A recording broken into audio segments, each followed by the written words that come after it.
ছুটির দিনে দেশের বিভিন্ন বিনোদন কেন্দ্রগুলোতে দর্শনার্থীদের উপচে পড়া ভিড় দেখা যাচ্ছে। এ বিষয়ে বিস্তারিত জানাতে রংপুর চিড়িয়াখানা থেকে যুক্ত হচ্ছেন সহকর্মী রেজাউল করিম মানিক। মানিক, চিড়িয়াখানায় দর্শনার্থীদের ভিড় কেমন দেখতে পাচ্ছেন জানাবেন।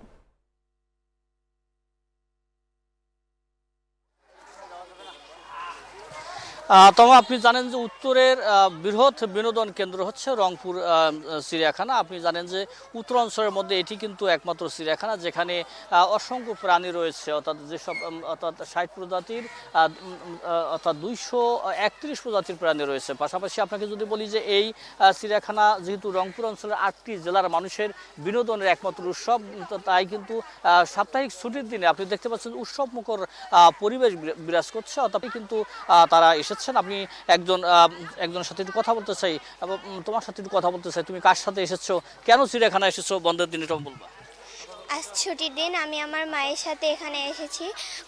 চিড়িয়াখানার পশুর সংখ্যা আরও বাড়াইতে হবে এবং পরিবেশ আরও সুন্দর করতে হবে। ধন্যবাদ। কথা বলছিলাম একজন ক্ষুদে শিক্ষার্থীর সাথে। তিনি কিন্তু বলছেন যে আজকে ছুটির দিন, বন্ধের দিন, এই বন্ধ দিনে তার মার সাথে এসেছেন এই বৃহৎ এই বিনোদন কেন্দ্রে। পাশাপাশি একটি বিষয় যদি বলে রাখি যে অসংখ্য চিড়িয়াখানা, এই চিড়িয়াখানায় কিন্তু অসংখ্য প্রাণীর সংকট রয়েছে। এই প্রাণী সংকটের পাশাপাশি কিন্তু দর্শনার্থীরা বলছেন যে বিনোদনের যে পরিবেশ, এই পরিবেশটাকে নিশ্চিত করতে হবে। পাশাপাশি যে অর্থাৎ আনন্দ বিনোদনের যে শিশু পার্ক পাশে রয়েছে, কিন্তু সেখানে রাইডারের সংখ্যা আরও বাড়াইতে হবে। পাশাপাশি আপনাকে আরেকটি বিষয় যদি বলে রাখি যে চিড়িয়াখানায় বাঘ রয়েছে, ভাল্লুক রয়েছে সহ অসংখ্য প্রাণী রয়েছে, কিন্তু প্রাণীগুলোকে আরও যত্ন নিতে হবে এবং প্রাণী সংখ্যা বাড়ানোর দাবি কিন্তু দর্শনার্থীদের। এই ছিল আমার কাছে রংপুর চিড়িয়াখানা থেকে সর্বশেষ তমা। মানিক, ধন্যবাদ আপনাকে।